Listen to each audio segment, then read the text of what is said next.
আসসালামু আলাইকুম। এইচএসসির জুওলজি বইয়ের আমরা ষষ্ঠ অধ্যায় বর্জ্য ও নিষ্কাশন এই অধ্যায় সম্পর্কে আজকে আলোচনা করব। আমরা মেইনলি এই অধ্যায়টাকে তিনটা টপিকে ভাগ করব। একটা হচ্ছে জেনারেল কথাবার্তার সাথে আমরা কিডনির গঠনটা একটু জানব, আর একটা হচ্ছে নেফ্রন অর্থাৎ যে ইন্টারনাল গঠনটা আছে নেফ্রনের এটা জানব, এবং শেষে ডিজিজ রিলেটেড বিষয়গুলো আমরা একটু পড়ব। তো বিষয় হচ্ছে ডিজিজ অর্থাৎ রোগ। বর্জ্য ও নিষ্কাশনের প্রথম কথা হচ্ছে বর্জ্য কী আর হচ্ছে নিষ্কাশন কী, আর এই অধ্যায়ে আসলে কী সম্পর্কে আলোচনা করা হয়েছে। তো বর্জ্য কী?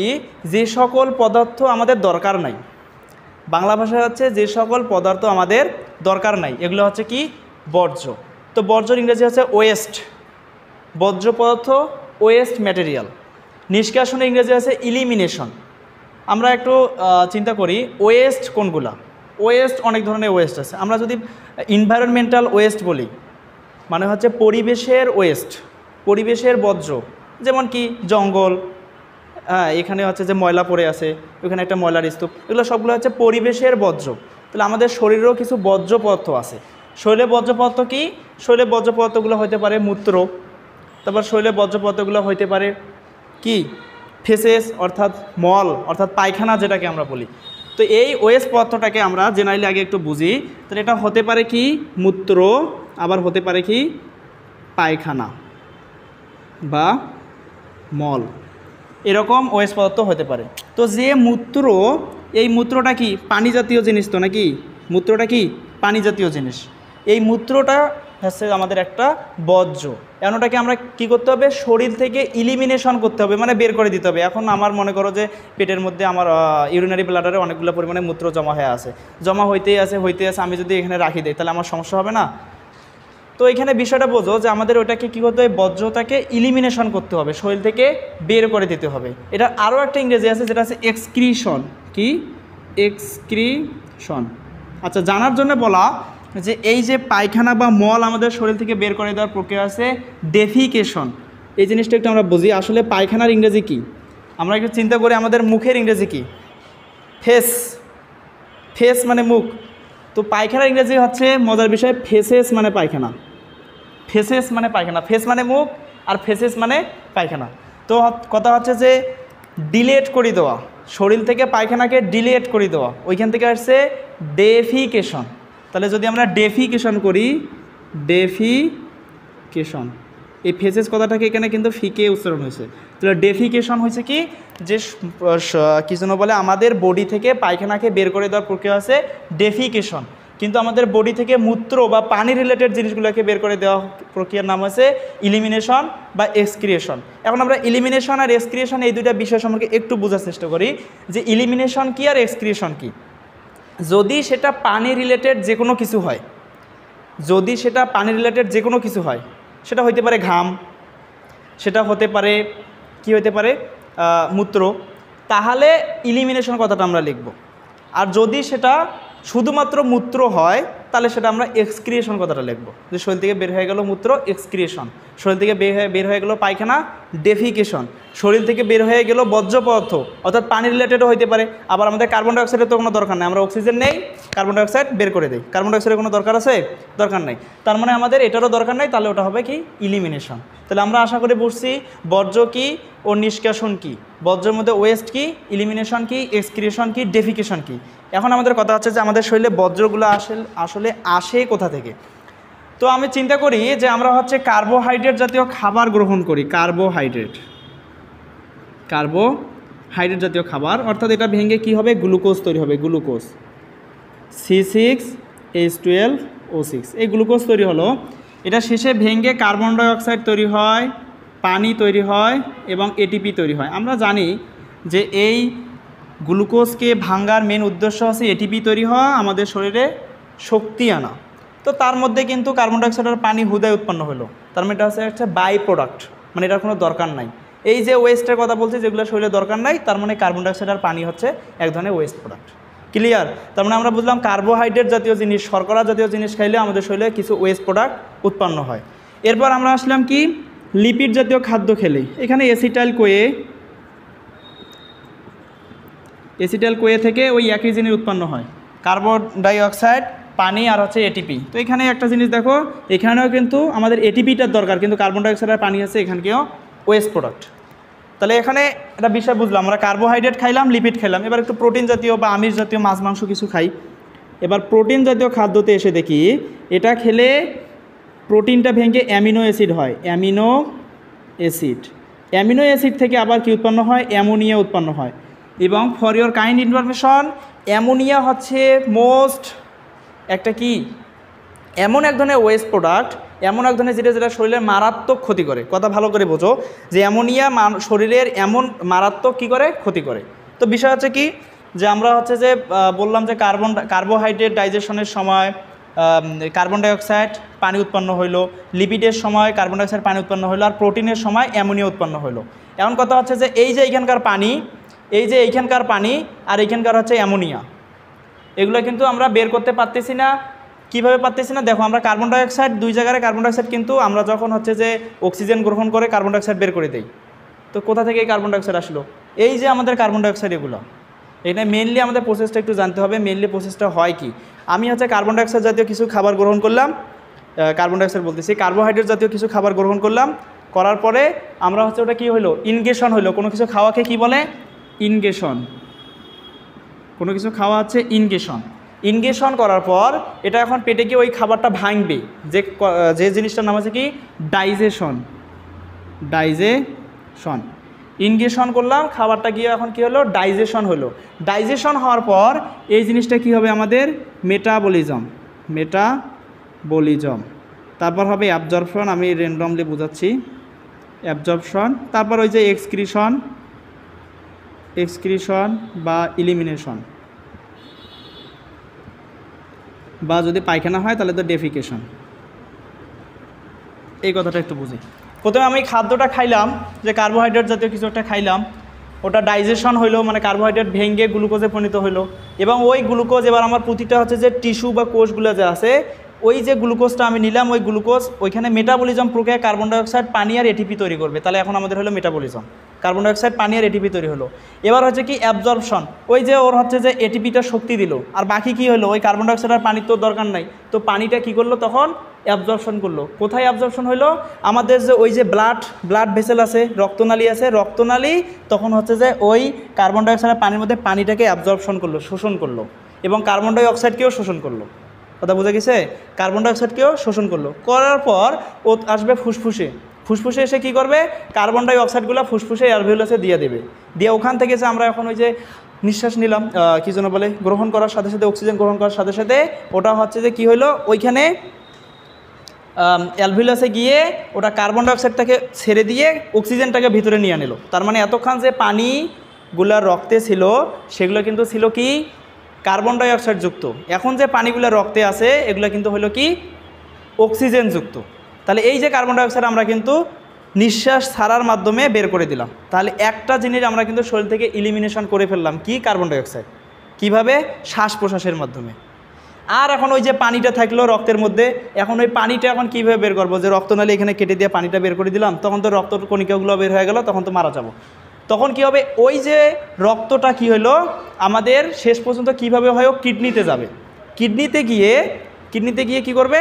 ওখানে হচ্ছে সুন্দর করে পরিস্রাবণ হবে, আর ইংরেজি আছে আলট্রাফিল্ট্রেশন হবে। তো কিডনিতে গিয়ে যখন পরিস্রাবণ হলো, তখন কি হবে? ওই শুধু হয় পানিটা বের করে দেবে। পানিটা যখন বের করে দিল, তখন ওটা মূত্র আকারে বের হয়ে গেল। তাহলে এটা হচ্ছে আমাদের ওভারঅল প্রসেস, যে কীভাবে কার্বোহাইড্রেট, লিপিড, এগুলো হচ্ছে যে এখান থেকে পানি, কার্বন ডাইঅক্সাইড, এগুলো আমাদের শরীর থেকে বের হয়ে যায়। এবং এখানে মোস্ট ইম্পর্টেন্ট কথা আছে, আমাদের শরীরের পানিগুলো যে বের হয়ে যায়, এই যে ওয়েস্ট ম্যাটেরিয়ালগুলো বের হয়ে যায়, তার 80% কিডনির মাধ্যমে বের হয়, অর্থাৎ কিডনি মূত্র উৎপাদনের মাধ্যমে বের করে। আর বাকিটা কীভাবে বের হয়? ওই যে আমরা প্রচুর পরিমাণে ঘামতেছি, ঘামের মাধ্যমে কিছু বের হয়ে গেল। তারপর আমাদের কি হলো?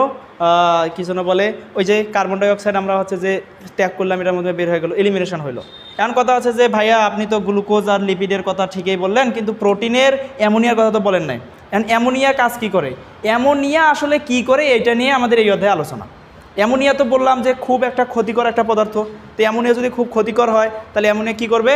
অ্যামোনিয়া সরাসরি ওই যে আমাদের কোষের মধ্যে যখন অ্যামোনিয়া উৎপন্ন হইল, অর্থাৎ প্রোটিন গিয়ে এই কাহিনী করে মেটাবলিজম হইলো, তারপর অ্যাবজর্পশন হওয়ার সময় আটকে যাবে, কারণ অ্যাবজর্পশন হওয়ার সময় রক্ত অ্যামোনিয়াকে অ্যাবজর্পশন করবে না, কারণ রক্তের মধ্যে যদি কোনোভাবে অ্যামোনিয়া এসে যায় তাহলে কিন্তু আমাদের মারাত্মক কী হবে, ক্ষতি হবে, বিভিন্ন রোগের সৃষ্টি হবে। অ্যামোনিয়া খুবই একটা ক্ষতিকর পদার্থ, তখন অ্যাবজর্পশন হয় করবে না, না করে কি করবে, ওই জিনিসটাকে লিভারে পাঠিয়ে দিবে। কোথায় পাঠিয়ে দিবে? লিভারে, অর্থাৎ যকৃতে পাঠিয়ে দেবে। তো যকৃতে যখন যাবে, যকৃতে গিয়ে অর্নিথিন চক্র হবে, অর্নিথিন চক্র। তোমরা হয়তো বা ক্লাস 10-এ এটা পড়ছো, অর্নিথিন চক্র কথাটা। যকৃতে অর্নিথিন চক্রর ওখানে আসলে হয় কি, ওখানে একটা বড় প্রসেস আছে, তো আমি জেনারেলি বলি, অ্যামোনিয়া কার্বন ডাইঅক্সাইড যুক্ত হয়, ওখানে ইউরিয়া তৈরি করবে। অ্যামোনিয়া কার্বন ডাইঅক্সাইড তৈরি হয়, কী করবে? ইউরিয়া তৈরি করবে। তো ইউরিয়া হচ্ছে কি, অ্যামোনিয়ার চেয়ে একটু কম ক্ষতিকর। এখন কম ক্ষতিকর জিনিসটা রক্তে যাবে, তারপর রক্তে নিয়ে গিয়ে কিডনির মাধ্যমে গিয়ে ওটা মূত্র তৈরি করে বের করে দেবে। এই হচ্ছে আমাদের ওভারঅল একটা প্রসেস। তো এই অধ্যায়ে এখন আমরা একটু আলোচনা করব, আমরা এখন বইয়ের আলোচনা যাই। আমি আশা করি তোমরা বর্জ্য ও নিষ্কাশন কথাটার মধ্যে সব কিছু বুঝছো। তো এই অধ্যায়ের নাম কি? বর্জ্য ও নিষ্কাশন। আমরা কোন বর্জ্য সম্পর্কে আলোচনা করব? মূত্র উৎপাদন করা সম্পর্কে আলোচনা করব। তাহলে প্রথমে দেখো, রেশন কথাটা সম্পর্কে একটু কথা বলি। রেশন জিনিসটা কি? ওই যে নাইট্রোজেন ঘটিত পদার্থ যেটা আমরা প্রোটিন থেকে পাইলাম, ঠিক আছে না, প্রোটিন থেকে যেটা পাইলাম ওটার নাম কি? রেশন। তো কি হলো, যে নাইট্রোজেন ঘটিত পদার্থ অর্থাৎ অ্যামোনিয়া, এটা হচ্ছে একটা রেশন পদার্থ, ঠিক আছে। আচ্ছা, তাহলে যে আমাদের কী যেন বলে, রেশনের সংজ্ঞাটা হচ্ছে যে প্রক্রিয়ায় নাইট্রোজেন ঘটিত দূষিত পদার্থ দেহ থেকে বাইরে নিষ্কাশিত হয়। যে প্রক্রিয়ায় নাইট্রোজেন ঘটিত রেশন পদার্থ, নাইট্রোজেন ঘটিত পদার্থ বলতে আমরা অ্যামোনিয়াকে বুঝি মোটামুটি, এতক্ষণ পর্যন্ত যা বুঝলাম, প্রোটিন খাওয়ার ফলে যেটা হয়। হ্যাঁ, নাইট্রোজেন ঘটিত রেশন পদার্থ দেহ থেকে বাইরে নিষ্কাশিত হয়, তাকে রেশন বলে। আর একবার বলি, যে প্রক্রিয়ায় নাইট্রোজেন ঘটিত রেশন পদার্থ বা দূষিত পদার্থ, রেশন পদার্থ মানে হচ্ছে দূষিত পদার্থ, যে প্রক্রিয়ায় নাইট্রোজেন ঘটিত দূষিত পদার্থ দেহ থেকে বাইরে নিষ্কাশিত হয় বা বাইরে বের করে দেওয়া হয়, সেই প্রক্রিয়ার নাম হচ্ছে রেশন প্রক্রিয়া। আর যে তন্ত্র এই রেশন প্রক্রিয়ার সাথে সংযুক্ত, এই তন্ত্রের নাম কি? রেশন তন্ত্র। ক্লিয়ার? এমন কথা আছে, রেশন তন্ত্রর মধ্যে কি কি থাকতে পারে, কোন কোন অঙ্গগুলো রেশন তন্ত্রের অন্তর্ভুক্ত? একটা হচ্ছে কিডনি। কিডনি মানুষের কটা থাকে? 2টা। তাহলে 2টা কিডনি থাকলো। 2 নম্বরে আমি বলতে পারি ইউরেটার কটা থাকে? 2টা। 3 নম্বরে আমরা বলতে পারি ইউরিনারি ব্লাডার থাকে একটা। ইউরিনারি ব্লাডারের বাংলা হচ্ছে মূত্র থলি, আর ইউরেটারের বাংলা হচ্ছে মূত্র নালী, আর কিডনির বাংলা কি? বৃক্ক। আর 4 নম্বরে হচ্ছে, এখানে ইউরিনারি ব্লাডার গেল, এরপর আমরা আসতেছি কি? ইউরেথ্রা। ঠিক আছে। আচ্ছা, এখন আমরা এটা সম্পর্কে একটু কথা বলি, যে যদি বলে যে রেশন তন্ত্রের অঙ্গ কি কি, তাহলে আমাদের এখানে বলতে হবে কিডনি, ইউরেটার, ইউরিনারি ব্লাডার আর ইউরেথ্রা। এই 4টা হচ্ছে রেশন তন্ত্রের অঙ্গ, যেটা হচ্ছে মূত্র উৎপাদনের সাথে জড়িত আছে।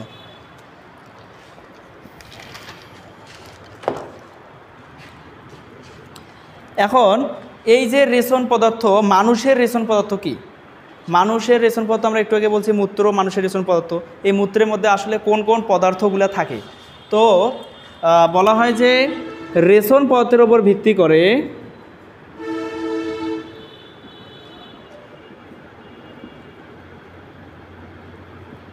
প্রাণী 3 প্রকার। রেশন পদার্থের উপর ভিত্তি করে প্রাণী 3 প্রকার। কি কি প্রাণী হতে পারে? একটা হচ্ছে ইউরিওটেলিক প্রাণী, একটা হচ্ছে ইউরিকোটেলিক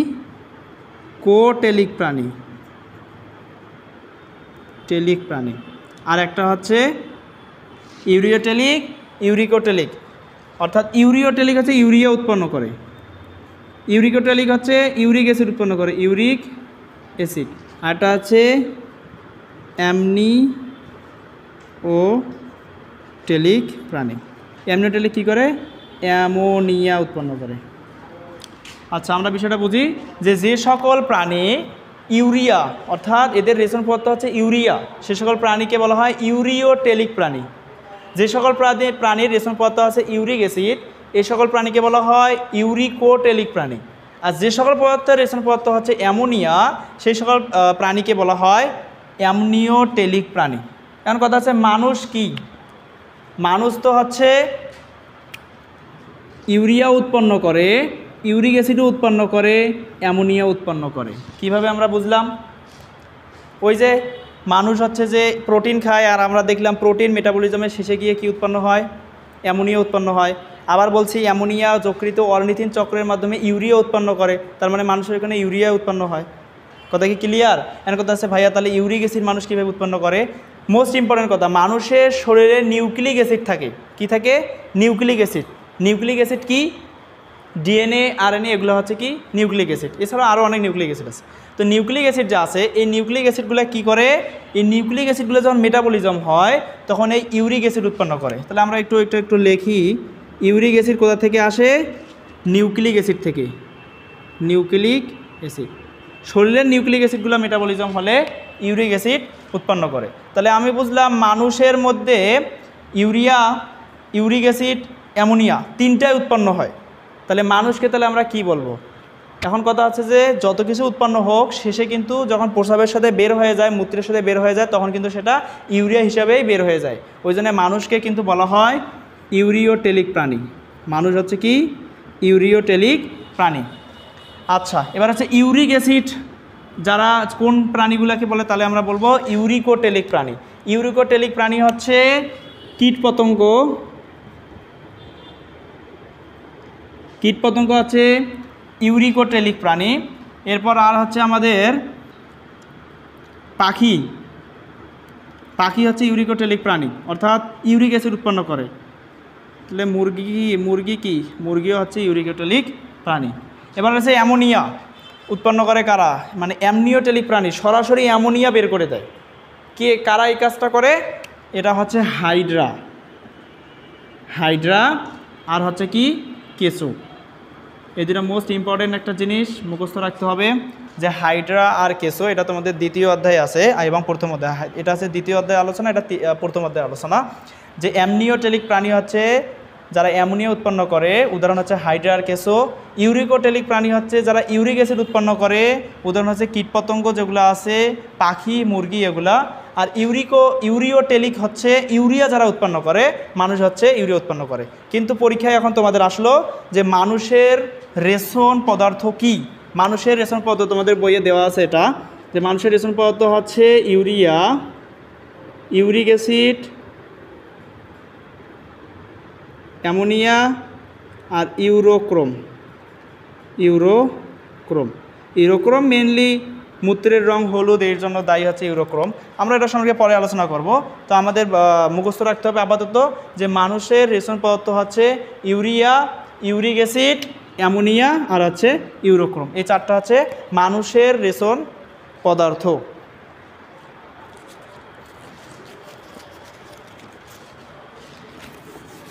এরপর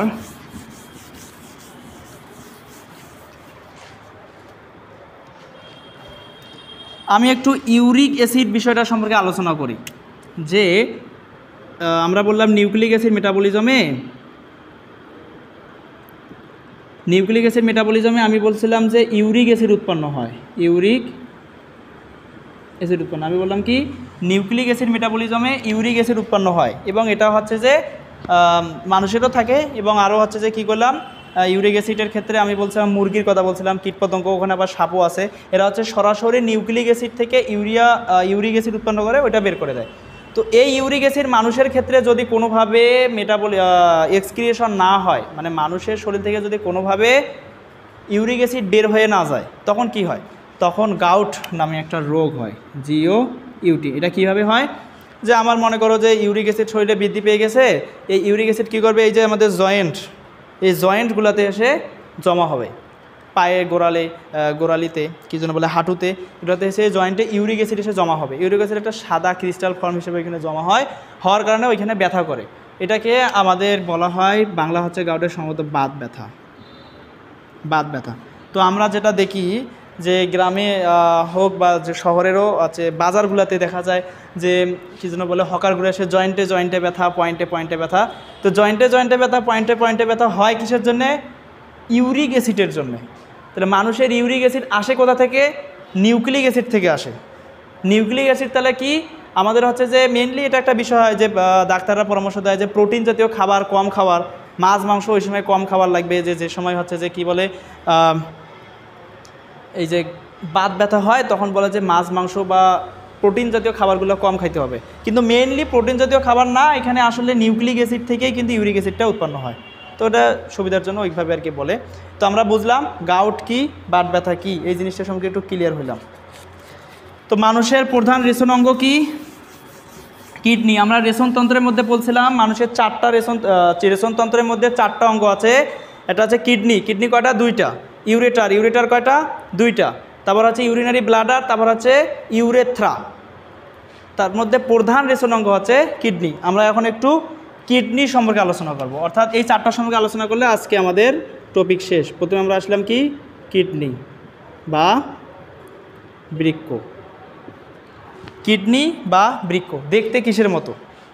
কিডনি দেখতে সিম বীজের মতো। সিম বীজ দেখতে কেমন? এরকম না? সিমের বীজটা অরিজিনালি দেখতে হয়তো বা এরকম হইতে পারে, একটু এরকম। তো আমি একটু বড় করে লিখলাম। তো দেখো কিডনি দেখতে কিসের মতো? সিম বীজের মতো। এবং এটা একটা বাইরের একটা অংশ আছে, একটা ভিতরের একটা অংশ আছে। তো ভিতরের যে এই যে অংশটা, এই অংশটা একটা কিন্তু আলাদা নাম আছে। আচ্ছা আমরা ওটা পরে আসি। আচ্ছা তাহলে বললাম যে কিডনি দেখতে সিম বীজের মতো। তাহলে কিডনির লোকেশন কোথায়? মানুষের ক্ষেত্রে কিডনির লোকেশন কোথায়?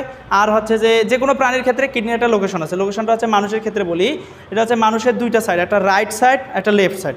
তাহলে রাইট সাইডে একটা কিডনি আছে, লেফট সাইডে একটা কিডনি আছে। তো আমরা যদি চিন্তা করি যে রাইট সাইডের কিডনিটা আসলে কোথায় আছে, এটা চিন্তা করতে হবে যে রাইট সাইডের কিডনিটা নর্মালি লেফট সাইডের কিডনি সে একটু নিচে থাকে। তার মানে কথাটা কি হইলো?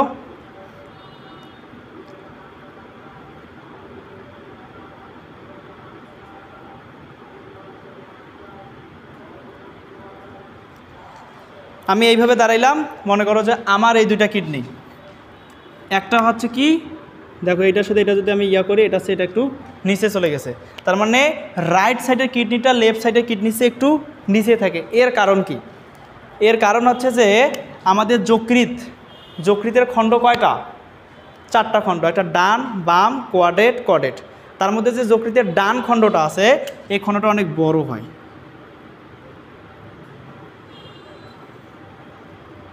মনে করো এটা হচ্ছে যকৃৎ। তো যকৃতের এই অংশটা একটু চিকন, যার কারণে এটা উপরে উঠছে, কোনো সমস্যা নাই। কিন্তু এই অংশটা কি হচ্ছে? এই কিডনির সাথে লেগে থাকে, যার কারণে এই কিডনিটার উপরে উঠতে পারে না। কারণ তার মানে আমরা কি বুঝলাম? যে আমাদের শরীরের রাইট সাইডে যকৃৎ অর্থাৎ কলিজাটা থাকে, লেফট সাইডে কিন্তু প্লীহা থাকে। প্লীহা কিন্তু পাকস্থলীর উপরে এইভাবে থাকে, ঠিক আছে? আর আমরা বুঝলাম কি এই পাশে যে কিডনিটা আছে, ওই কিডনিটা ওই জন্য নিচে থাকে, আর এই পাশে কিডনিটা একটু তুলনামূলক উপরে থাকবে। এটা আছে সোজা হিসাব। এর কথা আছে যে এটা হিসাব বুঝলাম, কোনটা উপরে থাকে কোনটা নিচে থাকে, এটা বুঝলাম। এখন এর লোকেশনটা কি? আমাদের পিছনে কি আছে? ভার্টিব্রা বা কশেরুকা আছে। তো আমাদের কশেরুকা কয়টা থাকে? আমরা যদি থোরাসিক ভার্টিব্রা বা বক্ষদেশীয় কশেরুকার কথা চিন্তা করি, অর্থাৎ এই যে বক্ষ এইখান থেকে এইখানকার পর্যন্ত বক্ষদেশীয় কশেরুকার কথা চিন্তা করি, এখানে আছে আমাদের মোট 12টা কশেরুকা। এই 12টা কশেরুকার মধ্যে একবারে 12 নম্বর থোরাসিক 12 নং কশেরুকা। থোরাসিক 12 নম্বর কশেরুকা শেষ প্রান্ত থেকে, অর্থাৎ থোরাসিক 12 নম্বর কশেরুকা এই যে আমাদের এই কিডনিটা, এটা কোথায় থাকবে? থোরাসিক 12 নং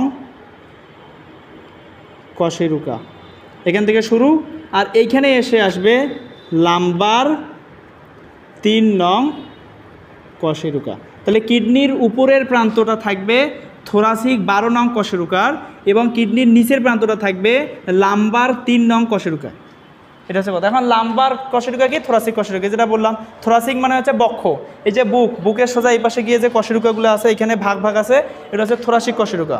তারপর আমাদের লাম্বার মানে হচ্ছে পেটের সোজা এই পাশে গিয়ে যে কশেরুকাগুলো আছে, এগুলো হচ্ছে লাম্বার কশেরুকা। বন্ধ করো।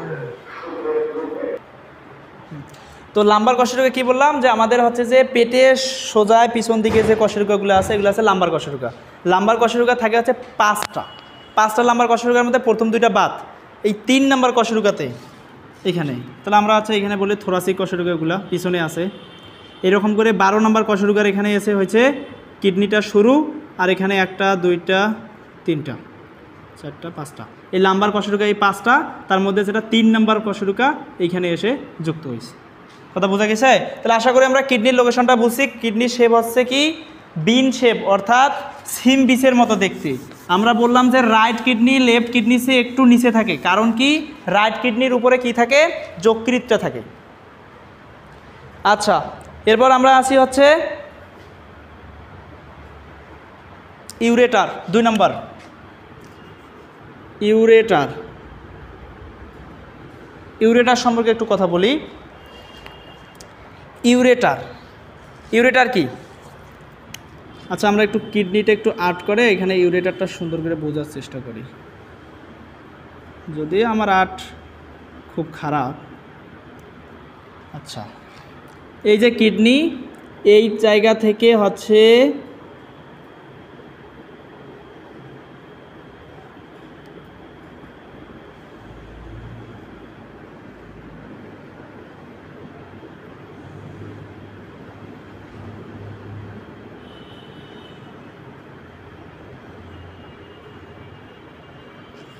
হ্যাঁ, এই জিনিসটা দেখলে আমরা বুঝবো মোটামুটি। এই যে দুই পাশে দুইটা কিডনির রাইট কিডনিটা একটু নিচে থাকবে, লেফটটা একটু উপরে থাকবে।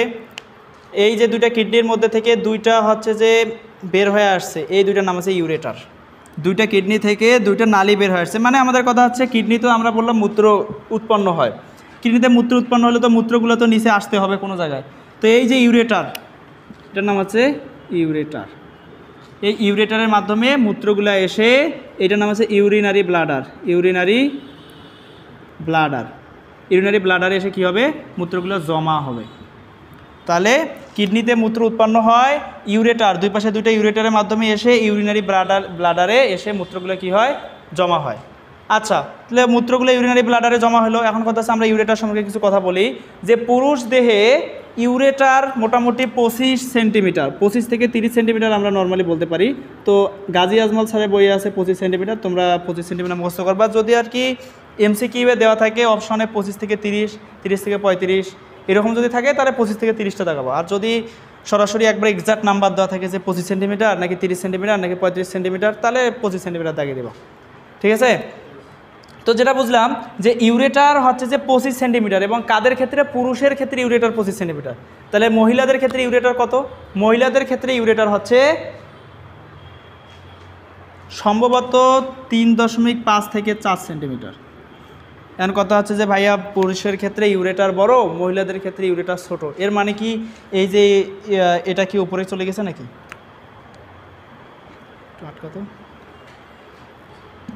তো আমরা বললাম কি ইউরেটার হচ্ছে কি দুইটা থাকে, কিডনি থেকে এসে ইউরিনারি ব্লাডারে এসে উন্মুক্ত হয়। আর আমরা বললাম হচ্ছে ইউরেটার 25 সেন্টিমিটার, গাজী আজমল স্যারের বইয়ে আছে, আর মাজেদা ম্যামের বইয়ে আছে 25 থেকে 30 সেন্টিমিটার। পরীক্ষা আসার ক্ষেত্রে যদি তোমাদের আসে হচ্ছে যে ইউরেটারের দৈর্ঘ্য কত, তাহলে এটা হতে যদি অপশনে থাকে এরকম 25 সেন্টিমিটার, 30 সেন্টিমিটার, 35, তাহলে আমরা 25 দেখাবো।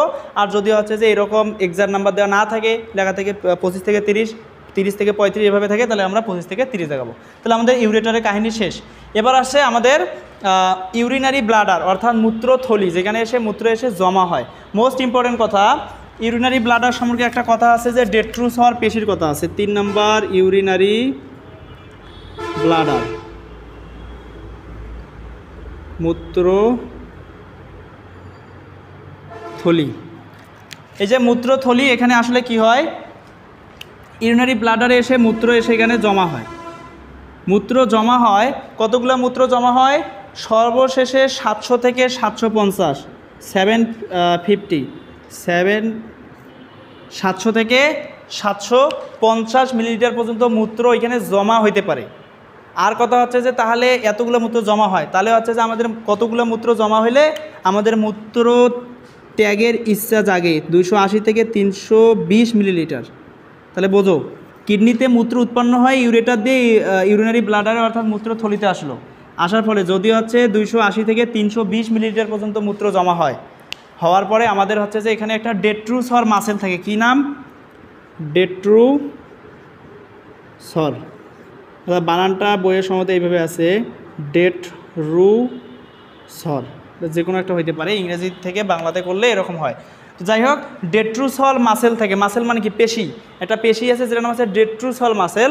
যখনই আমাদের 280 থেকে 320 মিলিলিটার, এক পোয়ার একটু বেশি মূত্র যখন জমা হয় ইউরিনারি ব্লাডারে, তখন কি হয় আমাদের হচ্ছে যে মূত্র ত্যাগের ইচ্ছা জাগে। কেন ইচ্ছাটা জাগে? ওই ডেট্রুসল মাসেল হচ্ছে যে এই ইউরিনারি ব্লাডারটাকে একটু চাপ দেয়, চাপ দিলে হচ্ছে মূত্র তার উপর দিকে যাইতে পারতেছে না, নিচ দিকে বের হয়ে চলে আসতেছে, তখন আমাদের কি হয় মূত্র ত্যাগের ইচ্ছা কি হয় জাগে। এখন কথা আছে যে মূত্র ত্যাগের ইচ্ছা জাগলে তো আমরা প্রস্রাব করি না। আমরা হচ্ছে যে এমন একটা ফাংশনে গেছি যেখানে হচ্ছে যে প্রস্রাব ত্যাগের ইচ্ছা জাগছে কিন্তু আমরা প্রস্রাব করে পাইছি না, তার মানে আমাদের মূত্র জমা হইতেই আছে।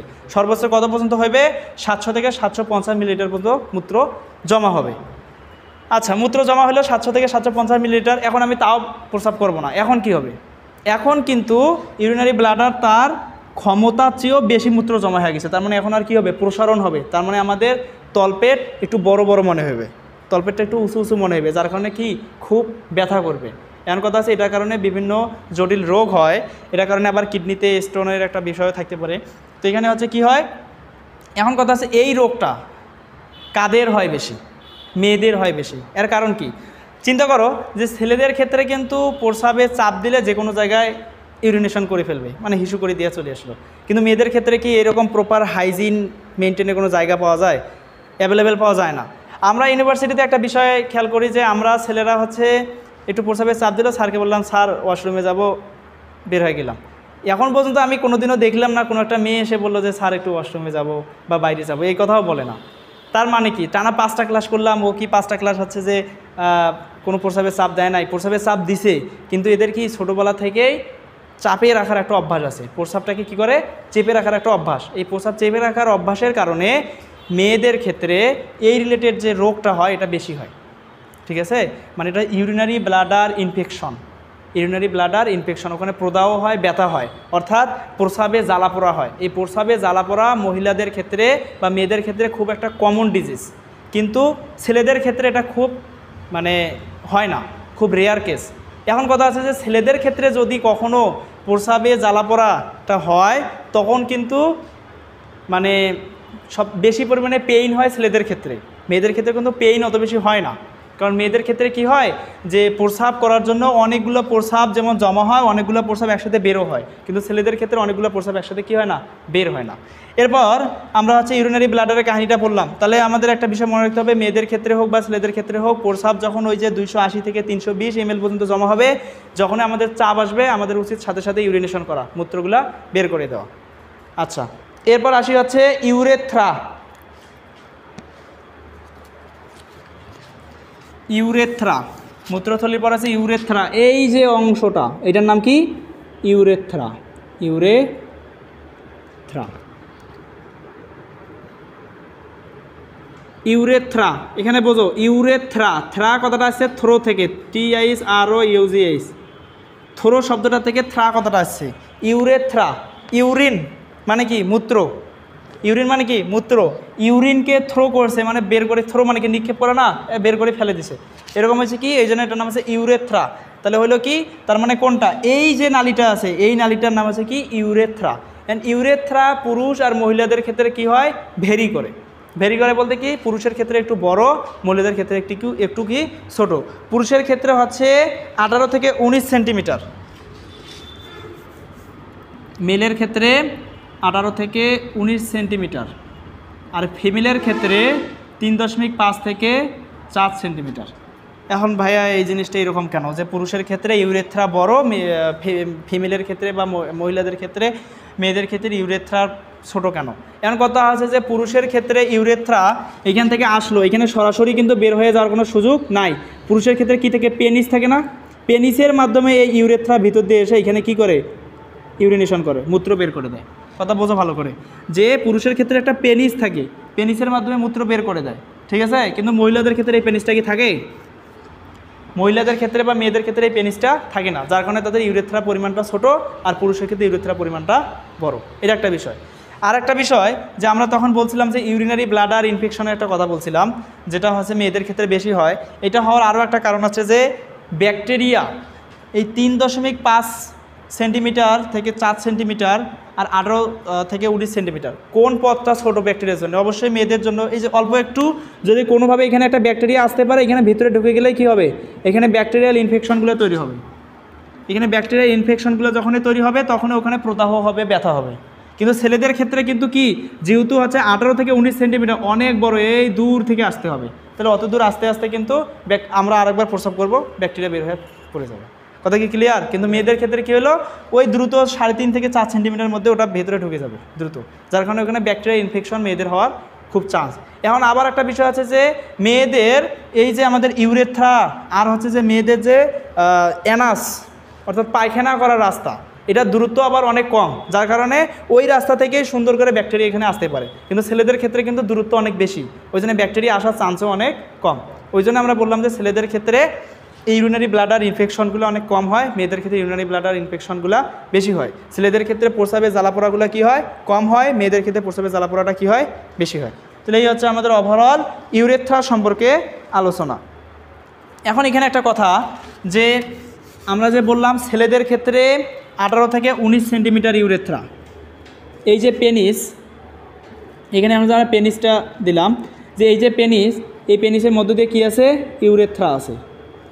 এই 18 থেকে 19 সেন্টিমিটার ইউরেথ্রার মধ্যে হচ্ছে যে আবার রিপ্রোডাক্টিভ একটা অর্গান এসে যুক্ত আছে। রিপ্রোডাক্টিভ মানে কি, এই ইউরেথ্রার মধ্য দিয়েই কিন্তু ছেলেদের ক্ষেত্রে সিমেন অর্থাৎ বীর্য যেটাকে আমরা বলি প্লাস ইউরিন, এই দুই জিনিসেই কিন্তু বের হয়। তাহলে ছেলেদের ক্ষেত্রে ইউরেথ্রা দিয়ে সিমেন এবং ইউরিন দুইটাই বের হয়, কিন্তু মেয়েদের ক্ষেত্রে কী জন্য বলে ওটাকে, ইউরেথ্রা দিয়ে শুধুমাত্র কি যাবে, ইউরিনে যাবে।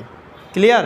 তাহলে আমরা এখানে একটা জিনিস বুঝলাম, ছেলেদের ইউরেথ্রা দুইটা সিস্টেমের অংশ, একটা ইউরিনারি সিস্টেম এবং রিপ্রোডাক্টিভ সিস্টেম। ইউরিনারি সিস্টেম এবং কি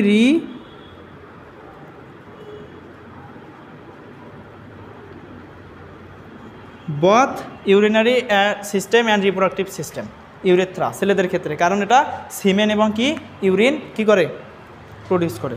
আচ্ছা, আমরা এখন কিডনি সম্পর্কে একটু ডিটেলস আলোচনা করব। আমাদের এই 4টা টপিক শেষ, তাহলে আমরা এটা একটু রিভিশন দেই। কি কি করলাম আমরা, হচ্ছে পড়লাম যে ইউরিনারি সিস্টেম অর্থাৎ রেশন তন্ত্রের মধ্যে 4টা জিনিস ইনভলভ। একটা হচ্ছে 2টা কিডনি, তারপর হচ্ছে ইউরেটার, তারপর হচ্ছে ইউরিনারি ব্লাডার, তারপর হচ্ছে ইউরেথ্রা। এই 4টা জিনিস সম্পর্কে আমরা পড়লাম। তার মধ্যে আমরা কিডনির ওইখানে বলছিলাম যে রাইটটা একটু নিচে থাকে, লেফটটা একটু উপরে থাকে। কেন রাইটটা নিচে থাকে, কারণ যকৃৎ অর্থাৎ কলিজার একটা অংশ রাইটটার উপরে থাকে। ঠিক আছে? আচ্ছা, এখানে আমরা এখন একটু একটা কথা বলি যে এই যে কিডনিটা আছে,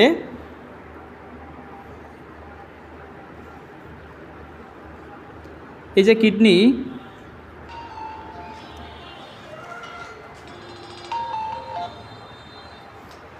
কিডনির হচ্ছে যে ভিতরের অংশ আর বাইরের অংশের মধ্যে আমরা কিন্তু ক্লাস 9-10 ফিজিক্সে উত্তল লেন্স অবতল লেন্স পড়ছি। উত্তল কি, এইরকম এই পৃষ্ঠটার নাম কি উত্তল, আর এইদিকে ভিতরের পৃষ্ঠটার নাম কি অবতল। অবতল মানে হচ্ছে যে এইরকম, আর উত্তল হচ্ছে এই পৃষ্ঠটা। তাহলে দেখো আমরা কিডনির ক্ষেত্রে বলতে পারি যে বাইরেরটা হচ্ছে উত্তল, ভেতরেরটা হচ্ছে অবতল, এটা বলতে পারি। আর আমরা বলছিলাম কিডনি কিসের মতো দেখতে, সিম বিসির মতো দেখতে, অর্থাৎ বিন শেপ, সিম সিটস, সিম বিসির মতো দেখতে। তো এখানে একটা কথা আছে যে কিডনির উপরে একটা গ্রন্থি থাকে, যেটার নাম হচ্ছে অ্যাডরেনাল গ্ল্যান্ড। গ্ল্যান্ড মানে গ্রন্থি, অ্যাডরেনাল। আমি হয়তো একটা কথা বলতে ভুলে গেছি, রেনাল মানে কি, রেনাল মানে হচ্ছে কিডনি। কিডনি মানে বৃক্ক, কিডনি হচ্ছে একটা ইংরেজি শব্দ আর বাংলা হচ্ছে বৃক্ক। আর রেনাল মনে করো যে তোমরা হচ্ছে যখন বায়োলজি পড়বা মনে রাখবা, রেনাল কথাটা যেখানেই আসবে ওইখানে রেনাল মানে কিডনির সাথে একটা সম্পর্ক আছে।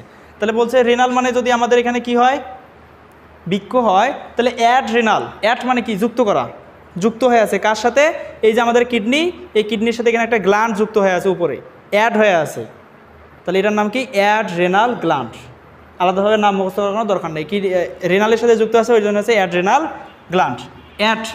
ADD, অ্যাড মানে যোগ করে না, ওইখান থেকে আসছে অ্যাড্রেনাল গ্ল্যান্ড, এটা এখানে আছে। আচ্ছা, এখন কথা হচ্ছে যে কিডনি একটা ভালো কাজ করে। কিডনির কাজ সম্পর্কে আমরা পরে আসতেছি। কিডনির আমরা এখন একটু গঠন সম্পর্কে আলোচনা করি। এই অ্যাড্রেনাল গ্ল্যান্ড থেকে হরমোন সিক্রেশন বা অন্যান্য বিষয়গুলো আমাদের শরীরের অনেকগুলো কাজ নিয়ন্ত্রণ করে। তো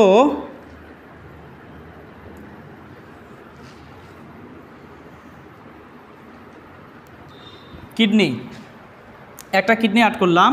কিডনি সবার বাইরের অংশটা হচ্ছে ক্যাপসুল। কি নাম? ক্যাপসুল, মানে হচ্ছে সবার বাইরের পর্দাটার নাম হচ্ছে কি? ক্যাপসুল। এবং কিডনির ক্যাপসুলের নাম হচ্ছে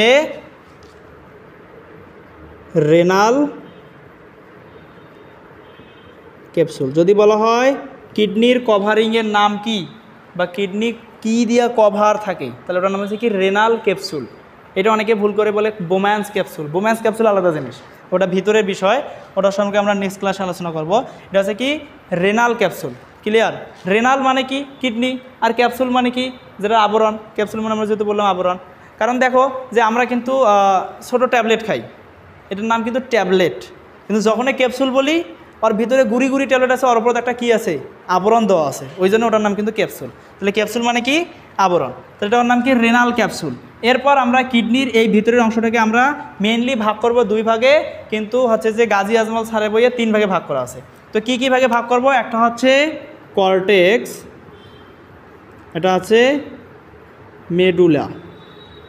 আর ওখানে গাজী আজমল স্যারের বইয়ে এখানে একটা কথা আছে, আমি এটা পরে বলতেছি, আগে বলি। তো দেখো, কর্টেক্স থাকবে সাইটের অংশ, এটার নাম কি? কর্টেক্স। এটার নাম হচ্ছে কর্টেক্স। আর ভিতরের যে অংশটা আছে এই পুরোটার নাম কি? মেডুলা। ঠিক আছে? তাহলে ওখানে থাকলো কি? কর্টেক্স, আর ভিতরে থাকলো কি? মেডুলা। আচ্ছা, এখন মনে রাখবো যে মেডুলা মাঝখানে। এখানে কিন্তু ভুল হয় যে বাইরে কর্টেক্স নাকি বাইরে মেডুলা, ভিতরে কর্টেক্স নাকি ভিতরে মেডুলা, উল্টাপাল্টা হইতে পারে। তো আমরা মনে রাখবো আমাদের গ্রাম্য ভাষায় কর্টেক্স থাকবে কান্টিত। কান্টি মানে কি? সাইট। তো কর্টেক্স থাকবে সাইটে, কান্টিতে, আর মেডুলা থাকবে মাঝখানে। সোজা হিসাব, মতে মেডুলা, মতে মাঝখানে। আচ্ছা, এখানে হচ্ছে যে রেনাল পেলভিসের কথাটা আছে, যেটা আমরা পরে বলি। তো এখানে যে কর্টেক্স গেল আর হচ্ছে মেডুলা গেল। এই মেডুলার মধ্যে হচ্ছে এখানে আছে পিরামিড থাকবে। কি থাকবে? পিরামিড। এখানে কিছু পিরামিড থাকবে।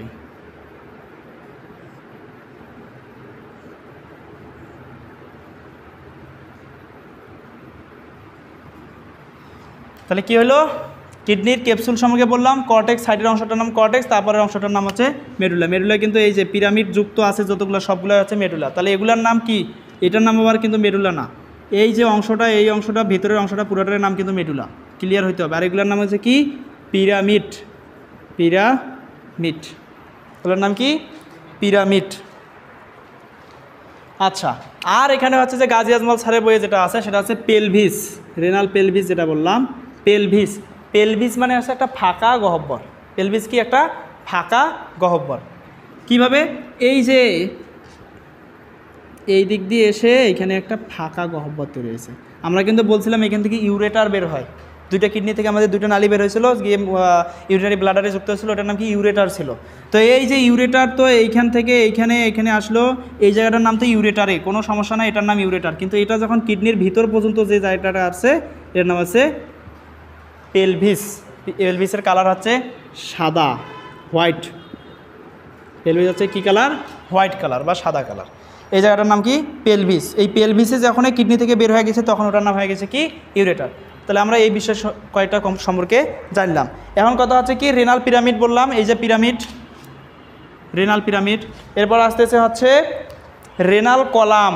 একটা পিরামিড থেকে আরেকটা পিরামিড, একটা পিরামিড থেকে আরেকটা পিরামিড, আর মাঝখানে আছে স্তম্ভের মতো কিছু একটা দেখা যায়। এইভাবে আর্ট করলে অতটা ভালো দেখা যাবে না। তো যাই হোক, দুইটা পিরামিডের মাঝখানে স্তম্ভ থাকবে, স্তম্ভ। এটা তোমাদের বইয়ে ওইভাবে আর্ট করে দেওয়া নাই, শুধু বলছে যে স্তম্ভ থাকবে। দুইটা পিরামিডের মাঝখানে কি থাকবে? স্তম্ভ থাকবে। এটার নাম হচ্ছে কি? কলাম। তো আমরা বিল্ডিং ওঠার সময় তো কলাম দেওয়া হয়। কলাম মানে কি? একটা স্তম্ভ। তাহলে হয়েছে দুইটা পিরামিডের মাঝখানে যে একটা অংশ থাকবে ওইটার নাম হচ্ছে কি? কলাম। এই যে যেটা মিশিয়ে দিচ্ছে এটা হচ্ছে কি? কলামটা মিশিয়ে দিলাম। তাহলে আমাদের হচ্ছে কলামটা হয়ে গেল। কলাম কি? দুই পিরামিডের মাঝখানে যেটা থাকবে এটার নাম হচ্ছে কি? কলাম। এবার হচ্ছে রেনাল পেপিলি। রেনাল পেপিলি কি? তোমরা হয়তো বা সংগ্রাহক নালিকা, নেফ্রন, এই কথাগুলো সম্পর্কে জানো যে এই যে আমাদের যে রেনাল পিরামিড আছে, এই পিরামিডগুলোর মধ্যে এখানে ছোট ছোট সংগ্রাহক নালিকা গিয়ে এখানে উন্মুক্ত হয়, এবং এদের মাথায় হচ্ছে কি থাকবে, ছিদ্র থাকবে। কি থাকবে? ছিদ্র থাকবে। এগুলোর নাম হচ্ছে পেপিলি। কি নাম?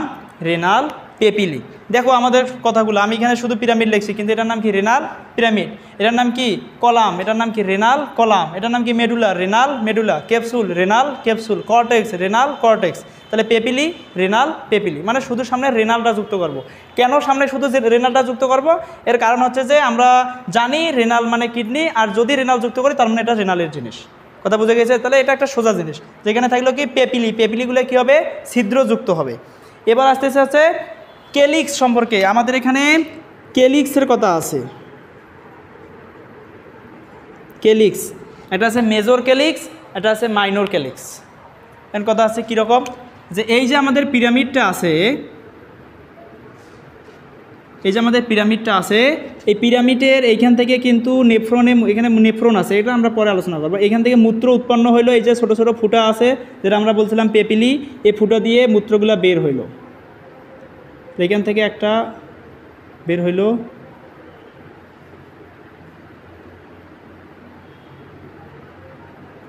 এখানে ছিদ্রটা আছে, এই দিক দিয়ে হচ্ছে বের হইলো মূত্রগুলো, এখানে এসে কী হলো? বের হইলো।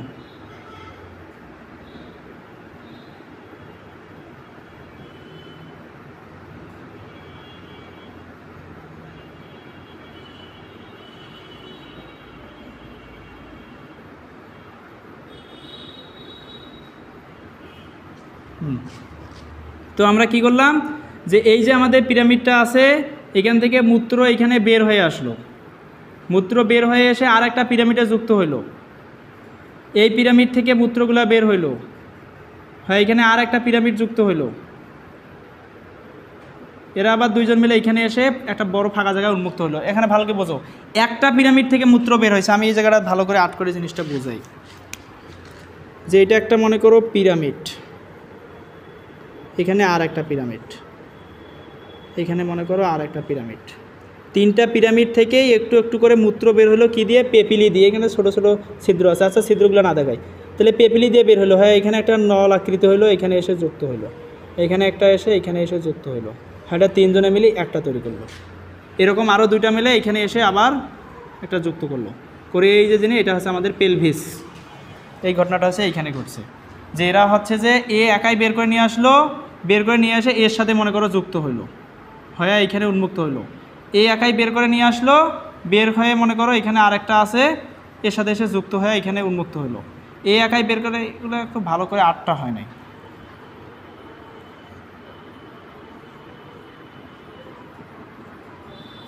এখান থেকে বের করে নিয়ে এসে এর সাথে আবার কি হইলো?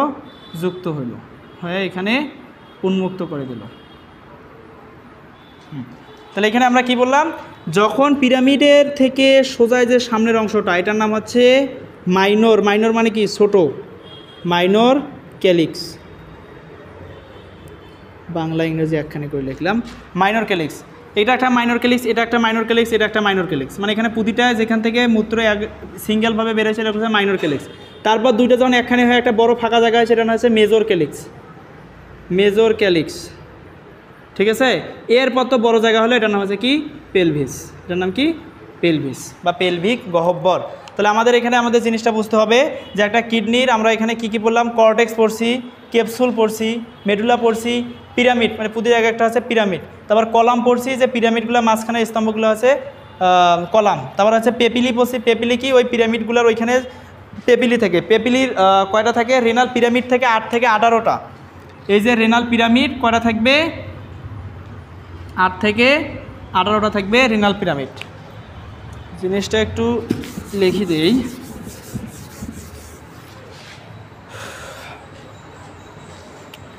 ক্যাপসুল, প্রথমে আমরা বললাম ক্যাপসুল, এটার নাম কি? Renal capsule. তারপর আমরা বললাম সাইটে যেটা থাকে এটার নাম কর্টেক্স। আমরা লোকাল ভাষায় বলছিলাম কানটিতে থাকে কর্টেক্স, সাইডে থাকলো কি? কর্টেক্স। তারপর ভেতরে থাকলো কি, ভেতরে পুরো অংশটার নাম আছে মেডুলা। তারপর ওইখানে বললাম কি 3 ভাগে যে ভাগ করে কর্টেক্স মেডুলার, এটা কি পেলভিস, পেলভিস অর্থাৎ ওই যে ফাঁকা গহ্বরটা, কর্টেক্স মেডুলা পেলভিস গেল। এবার আমরা আসলাম কি মেডুলা, কি জন্য বলে মেডুলা। মেডুলার মধ্যে থাকবে কি pyramid, renal pyramid, pyramid renal pyramid থাকবে কয়টা, 8 থেকে 18টা, 8 থেকে 18টি রেনাল পিরামিড। বইয়ে দেখবা এটার পরিবর্তন হইতেই পারে। রেনাল পিরামিড গেল। এবার রেনাল কলাম আছে, রেনাল কলাম। তারপর হচ্ছে কি রেনাল পেপিলি, পেপিলি রেনাল পেপিলি থাকবে কয়টা, রেনাল পেপিলি আমাদের থাকতে হচ্ছে 10 থেকে 25টা। মনে রাখবা এই জিনিসটা কিন্তু ভুল হইতে পারে। রেনাল পেপিলি থাকবে 10 থেকে 25টা। 10 থেকে 25টা মানে কি, আমরা কিন্তু নর্মালি মুখস্থ করি 10 থেকে 15টা, 10 থেকে 15টা মুখস্থ করি, কিন্তু এটা কিন্তু আছে 10 থেকে 25টা। ঠিক আছে। এবার হচ্ছে কি মেজর ক্যালিক্স আর হচ্ছে মাইনর ক্যালিক্স। মেজর ক্যালিক্স থাকে 8 থেকে 14টা, 8 থেকে 14। মেজর ক্যালিক্স থেকে 8 থেকে 14। ও আচ্ছা, মাইনর ক্যালিক্স এটা একটু ইয়া হতে পারে। মাইনর ক্যালিক্স, মেজর ক্যালিক্স থেকে হচ্ছে, ও মাইনর ক্যালিক্স থাকবে 8 থেকে 14টা, আর মেজর ক্যালিক্স থেকে 2 থেকে 3টা। এই অপশনগুলো মুখস্থ করবা। এখানে মোস্ট ইম্পর্টেন্ট যেটা, সেটা হচ্ছে আমাদের ইউরেটার 25 সেন্টিমিটার, ওইটা আছে মোস্ট ইম্পর্টেন্ট। ঠিক আছে, এটা হচ্ছে একটা বিষয়। আর এখানে সর্বোচ্চ জানা লাগতে পারে যে রেনাল পিরামিড কয়টা থাকে, 8 থেকে 18টা রেনাল পিরামিড থাকে। আচ্ছা, পেলভিস, তারপর তো ওই যে মাইনর ক্যালিক্স, তারপর তো যে আমাদের পেলভিসটা লিখছি, তারপর তো এখানে শেষে কী থাকে, ইউরেটার যেটা বের হয়ে যায়। ওই পেলভিসে কিন্তু পরে ইউরেটার হয়ে যায়। পেলভিস কখন, যখন সেটা কিডনির ভিতরে থাকে। ইউরেটার কখন, যখন সেটা কিডনি থেকে বের হয়ে আসলো, এটা হচ্ছে কি ইউরেটার। তো আমরা মোটামুটি হচ্ছে যে কিডনির গঠন সম্পর্কে পড়া শেষ। আমরা কিডনির কাজ সম্পর্কে একটু আলোচনা করব। কিডনির কাজ কি, কিডনির কাজ, কিডনি কি করে আসলে। কিডনি আমাদের শরীর থেকে ওই যে বর্জ্য পদার্থ নিষ্কাশন করে। তার মানে কিডনির প্রথম কাজ এবং প্রধান কাজ হচ্ছে বর্জ্য পদার্থ নিষ্কাশন। দ্বিতীয় কাজ কি করে, কিডনি হচ্ছে 3টা হরমোন রিলিজ করে। মনে রাখতে হবে মোস্ট ইম্পর্টেন্ট 3টা হরমোন। একটা হচ্ছে এরাইথ্রোপয়েটিন, এরিথ্রোপয়েটিন, একটা হচ্ছে প্রোস্টাগ্ল্যান্ডিন, প্রোস্টাগ্ল্যান্ডিন। ইরাথ্রোপয়েটিন এবং প্রোস্টাগ্ল্যান্ডিন। আচ্ছা, ইরাথ্রোপয়েটিন সম্পর্কে আগে বলি। ইরাথ্রোপয়েটিন কথাটা কী দ্বারা বোঝায়, ইরাথ্রোপয়েটিন মানে এরিথ্রোসাইট, অর্থাৎ আরবিসি। তোমরা 9, 10-এ পড়ছো। এরিথ্রোসাইট মানে কি, লোহিত রক্তকণিকা বা আরবিসি, রেড ব্লাড সেল। তো বলছে কি ইরাথ্রোপয়েটিন হরমোন এরিথ্রোসাইট তৈরিতে হেল্প করে। এরিথ্রোসাইট হচ্ছে একটা রক্তকণিকা, তার মানে রক্তেও কি করে, রক্তকণিকা উৎপাদনে বৃক্ক হেল্প করে। এটা একটা বিষয়। তাহলে কি করলো, রক্তকণিকা উৎপাদনে বৃক্ক কি করে, হেল্প করে। তারপর হচ্ছে প্রোস্টাগ্ল্যান্ডিন হরমোন উৎপন্ন করে, প্রোস্টাগ্ল্যান্ডিন হরমোন উৎপন্ন করে। একটু আটকাতো। তো বললাম কি এরিথ্রোপয়েটিন, প্রোস্টাগ্ল্যান্ডিন, আরেকটা আছে এনজিওটেনসিন, এনজিওটেনসিন। তাহলে এরিথ্রোপয়েটিন, প্রোস্টাগ্ল্যান্ডিন আর এনজিওটেনসিন হরমোন রিলিজ করে কে, কিডনি। তাহলে বৃক্ক হচ্ছে এই 3টা হরমোন রিলিজ করে। তার মধ্যে আমরা কিন্তু বলতে পারি তাহলে বৃক্কর একটা কাজ, বৃক্ক কী করে, বর্জ্য পদার্থ নিষ্কাশন করে। আরেকটা কাজ কি, লোহিত রক্তকণিকা সৃষ্টি করে। আরেকটা কাজ কি, হরমোন ক্ষরণ করে। আর একটা কথা আছে এনজাইম নিঃসরণ করে বা এনজাইম ক্ষরণ করে। এনজাইম কি, হচ্ছে রেনিন এনজাইম নিঃসরণ করে। Renin, renin, RENIN, renin. এই রেনিন এনজাইম হচ্ছে কি করে, নিঃসরণ করে কে, বৃক্ক। ঠিক আছে। আচ্ছা, তোমরা হয়তো বা পড়ছো একটা বিষয় যে রেনিন দুগ্ধ কেসিনকে প্যারাকেসিনে পরিণত করে। দুধের একটা প্রোটিনের নাম হচ্ছে কেসিন, এই কেসিনও প্যারাকেসিন করে হচ্ছে রেনিন। ঠিক আছে। আচ্ছা, আর বৃক্ক কী করে, পানি সাম্যতা রক্ষা করে। আমাদের শরীরে প্রচুর পরিমাণে পানি জমা হয়ে থাকলো, যেগুলো ওয়েস্ট প্রোডাক্ট, এগুলো আমাদের দরকার নাই, এগুলো কী করলো, বৃক্ক হচ্ছে যে বের করে দিল শরীর থেকে। তারপর বৃক্ক কী করে, হোমিওস্ট্যাটিস, স্ট্যাটিস মানে হচ্ছে সমতা, হোমিও, হোম মানে তো বাড়ি, তার মানে বাড়ি, আমাদের শরীরের ভেতরটা হচ্ছে আমাদের একটা বাড়ি, নিজস্ব বাড়ি। এই বাড়ির মধ্যে সমতা রক্ষা করে, যে কোনো ধরনের সমতা। এটা হচ্ছে কি করে, যেমন হচ্ছে যে আমার প্রচুর পরিমাণে গরম লাগতেছে, তখন আমাদের যা করার দরকার সেটা বৃক্ক করবে। মানে মোটামুটি ভিতরে হোমিওস্ট্যাটিস অর্থাৎ ভিতরের পরিমাণের পরিবেশের সাথে বাইরের পরিবেশের যে একটা সমতা, এটা রক্ষা করার জন্য বৃক্ষ হচ্ছে যে একটা ভূমিকা পালন করে। এবার হচ্ছে বৃক্ষ কী করে? পিএইচ নিয়ন্ত্রণ করে। বৃক্ষ কী করলো? পিএইচ নিয়ন্ত্রণ করে। মানুষের শরীরের পিএইচ নিয়ন্ত্রণে বৃক্ষের একটা ভূমিকা আছে। এবার হচ্ছে বৃক্ষ কী করে? রক্তচাপ নিয়ন্ত্রণ করে। কীভাবে রক্তচাপ নিয়ন্ত্রণ করে? রক্ত থেকে রক্তের তরল অংশটাই তো বের করে বৃক্ষ বের করে দিল প্রস্রাব আকারে। তাহলে কী হলো? রক্তের মধ্যে মনে করো আমার প্রচুর পরিমাণে রক্ত উৎপন্ন হয়েছে, বৃক্ষ এরিথ্রোপয়েটিন তৈরি করছে, ওইখান থেকে হচ্ছে যে এরিথ্রোসাইট তৈরি হয়েছে, এবং আমি তো পানি খাই, পানি গিয়ে ওইখানে গিয়ে হচ্ছে যে প্রচুর পরিমাণে রক্ত উৎপন্ন হয়েছে। রক্ত উৎপন্ন হলে কি আমার তো রক্তনালিকাগুলো হচ্ছে যে মোটা হয়ে যাবে, কারণ রক্তের ফ্লো হচ্ছে যে বেশি হয়ে যাবে। তার মানে কি আমার হচ্ছে যে রক্তচাপ বৃদ্ধি পাবে। তো এই রক্তচাপ বৃদ্ধি পাওয়া থেকে বাঁচবো কীভাবে? বৃক্ষ তো সুন্দর করে ওইখান থেকে পানিগুলো হচ্ছে যে বের করে নিল, বের করে হচ্ছে যে ফেলে দিল। তাহলে আমাদের কি করলো? বৃক্ষ হচ্ছে রক্তচাপ নিয়ন্ত্রণে ভূমিকা রাখে। তাহলে হচ্ছে আমাদের মোটামুটি এটাই হচ্ছে ছিল আজকের ক্লাস। বৃক্ষের কাজগুলো তোমরা একটু পড়ে নিবা। বৃক্ষ যে সকল কাজগুলো করে এটা মোস্ট ইম্পর্টেন্ট এই অধ্যায়ের মধ্যে। আমরা চেষ্টা করছি আজকে মোটামুটি 3 ভাগের 1 ভাগ, এবং মেইনলি আমার ক্লাসের একটা সবচেয়ে বিশেষত্বের বিষয় আমি যেটা বলি এটা হচ্ছে যে পড়াশোনার পাশাপাশি জিনিসগুলো আমাদের খুব ভালোভাবে বুঝতে হবে।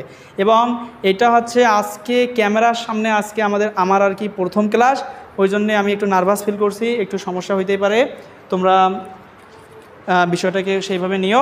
ঠিক আছে, ভালো থাকো। আসসালামু আলাইকুম রহমতুল্লাহ। আমার পরিচয়টা দিয়ে নেই, আমি হচ্ছে সুজন মিয়া, পড়াশোনা করছি হাজী মোহাম্মদ দানের বিজ্ঞান ও প্রযুক্তি বিশ্ববিদ্যালয়ের ভেটেরিনারি অ্যান্ড অ্যানিমেল সায়েন্স অনুষদে।